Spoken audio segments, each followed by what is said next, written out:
नमस्कार दोस्तों, आप सभी का हमारे चैनल हंसा क्लासेस में स्वागत है। तो दोस्तों, आज का हमारा टॉपिक है एनटीपीसी ग्रुप डी के लिए। और ये दोस्तों रांची सेकंड शिफ्ट सन 2013 को ये सारे प्रश्न आए हुए थे दोस्तों।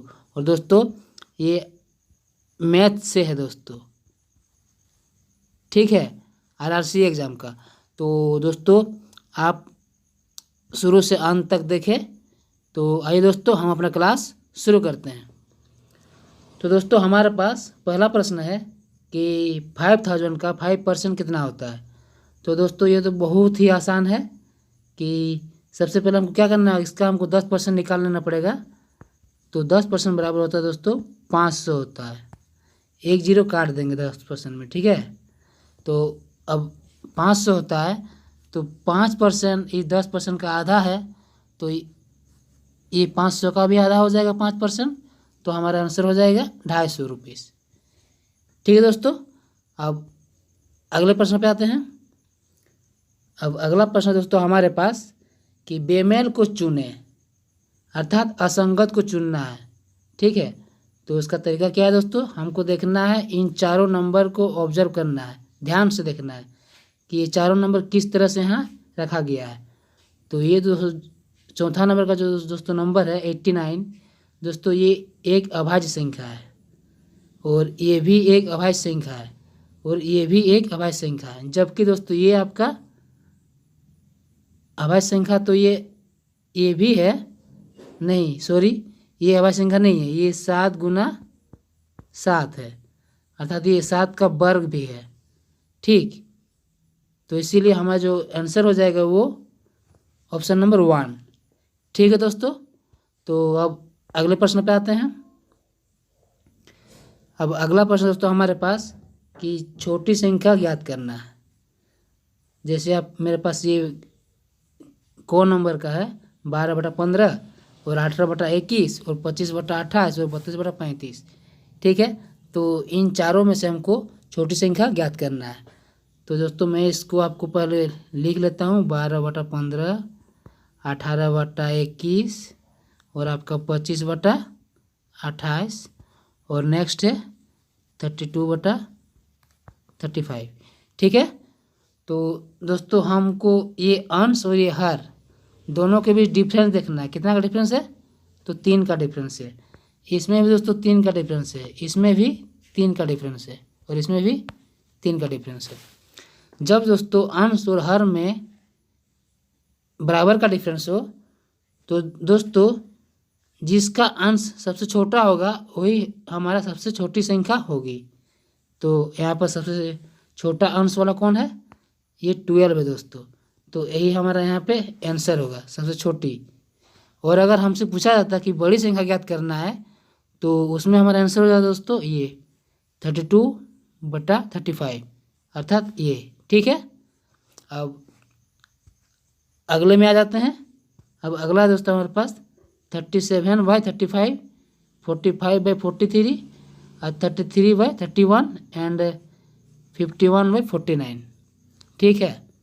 तो इसको भी जब हम ऑब्जर्व करेंगे दोस्तों, तो इसका जो डिफरेंस आ रहा है वो 2 आ रहा है, ठीक है, सब में 2 आ रहा है। लेकिन दोस्तों क्या है कि यहाँ आपका जो अंश है वो बड़ा दिख रहा है, ये 37 है, 35 से बड़ा है, ये 45 है, ये 43 से बड़ा है, ठीक है। इसी तरह सब में 2-2, अर्थात अंश बड़ा है। तो इसमें क्या हो जाएगा दोस्तों, इसमें आपका हो जाएगा जो छोटा संख्या हो जाएगा अंश में, वही दोस्तों आपका सबसे बड़ी संख्या होती है। जैसे कि आप यहाँ पे देख सकते हैं 30, ये 33 है, 33/31, तो ये हमारा यहाँ पर सबसे बड़ी संख्या होगी, ठीक है। लेकिन हमको छोटी संख्या ज्ञात करने बोला गया है, तो छोटी संख्या के लिए हमको ही 51/49 लेना पड़ेगा, ठीक है। इसका दोस्तों जस्ट उल्टा इसमें रूल लागू होता है, ठीक है दोस्तों। उम्मीद है आपको समझ में आ रहा होगा। तो हम अगले प्रश्न पे चलते हैं। अब अगला प्रश्न दोस्तों हमारे पास कि परिमेय संख्या नहीं है, इन तीनों में से कौन परिमेय संख्या नहीं है। तो दोस्तों आपको परिमेय संख्या मालूम होना चाहिए कि परिमेय संख्या होता क्या है। तो परिमेय संख्या होता है दोस्तों, उसको हम P/Q के रूप में लिख सकते हैं। जैसे दोस्तों आपका P अंश है, ये Q हर है, P आपका, ठीक है। तो P में कुछ भी मान हो सकता है। तो आपका यहाँ पर 22/7 ऑलरेडी है, तो इसका मतलब ये परिमेय संख्या है, ठीक है।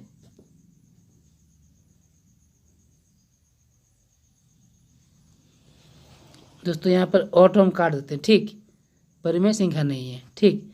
और यहाँ पर 3.14 है, तो ये भी दोस्तों एक परिमेय संख्या ही है। क्यों? क्योंकि जब दशमलव हटा देंगे हम और नीचे 100 आ जाएगा, तो ये भी एक परिमेय संख्या हो गया, क्योंकि ये भी P/Q के रूप में इंडिकेट हो गया, ठीक है दोस्तों। अब ये पाई जो है दोस्तों,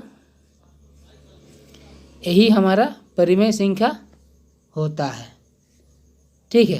क्योंकि पाई का दोस्तों कोई भी एग्जैक्ट मान अभी तक पता नहीं चला है।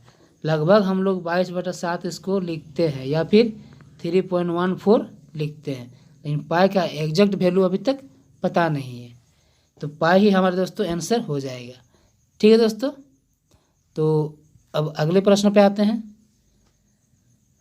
अब अगला प्रश्न दोस्तों हमारे पास कि प्रति वर्ष किस SI की दर से 8 वर्ष में स्वयं का 3 गुना हो जाएगा, ठीक है।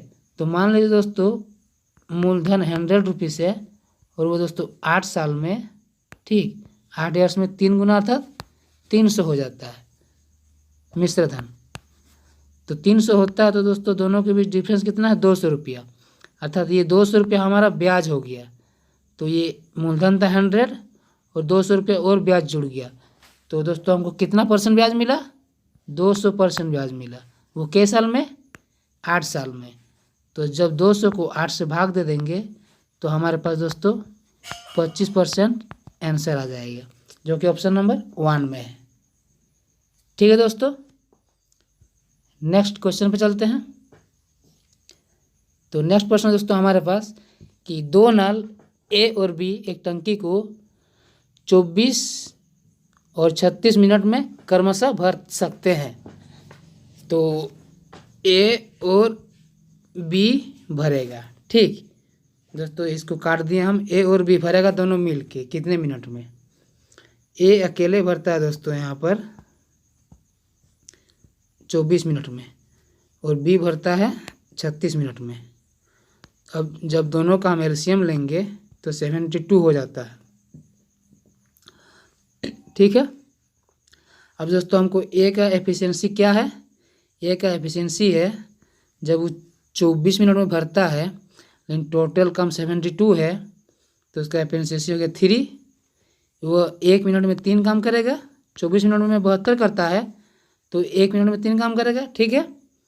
और B करेगा आपका 1 मिनट में 2 काम करेगा, क्योंकि ये 36 मिनट में 72 काम करता है, ठीक है। अब A और B अगर मिल के काम करेगा तो वो कितने समय में काम को पूरा कर पाएगा। तो A का एफिशिएंसी कितना है, एफिशिएंसी मतलब दोस्तों कार्य क्षमता, मतलब उसके काम करने की क्षमता कितनी है, वो कितना तेज़ गति से या फिर धीमी गति से काम करता है। तो A करता है 3 का गति से और B करता है 2 की गति से।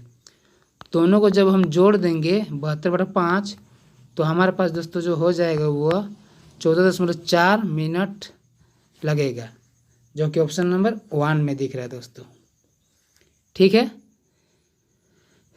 तो नेक्स्ट प्रश्न पे आ जाते हैं दोस्तों। अब अगला प्रश्न है दोस्तों हमारे पास कि सबसे बड़ा कौन है। तो दोस्तों आपके पास सबसे बड़ा है, जैसे 1 का वर्ग सबसे बड़ा है, या √2 सबसे बड़ा है, या 1.2 सबसे बड़ा, या फिर 1/3 सबसे बड़ा है, ठीक है। तो दोस्तों आपको इसमें करना क्या है कि ये √2 का मान आपको याद होना चाहिए। इसका मान होता है 1.428 होता है, ठीक है। और 1/3 का जो होता है ये 1.33 होता है, ठीक, और 1 का वर्ग 1 ही होता है, तो सबसे बड़ा कौन हुआ? यही तो दिख रहा सीधा सिंपल, अर्थात ऑप्शन नंबर 2। ठीक है दोस्तों, तो अगले प्रश्न पर चलते हैं। अब अगला प्रश्न दोस्तों हमारे पास 33 नंबर का कि 0.1 बराबर 10 है। ठीक, तो 1 बराबर क्या होगा? ठीक, तो 1 का मान हमको ज्ञात करना है। तो यहाँ पे 0.1 के बदले सिर्फ 1 लिखेंगे हम, तो नीचे क्या हो जाएगा दोस्तों? ये दशमलव के स्थान पर 1 आ जाएगा और इसके स्थान पर एक 0 आ जाएगा, 1/10 हो गया। ठीक, और यहाँ पर 10 है, तो नीचे अगर हम 1 लिख देंगे तो कोई फर्क नहीं पड़ेगा, और उसके बाद इसको क्रॉस मल्टीप्लाई कर देंगे तो 1 का 1 हो गया, और इधर 10 गुना 10 अर्थात 100 हो गया। तो 1 बराबर हो गया दोस्तों 100। तो हमको वही तो पूछा गया है यहाँ पर कि 1 बराबर क्या होगा। तो 1 बराबर दोस्तों ऑप्शन नंबर 1 100 हमारा सही आंसर हो जाएगा। तो दोस्तों हमारा ये वीडियो आपको कैसा लगा? अगर अच्छा लगा तो हमारे इस वीडियो को लाइक करें, शेयर करें और सब्सक्राइब करें। धन्यवाद।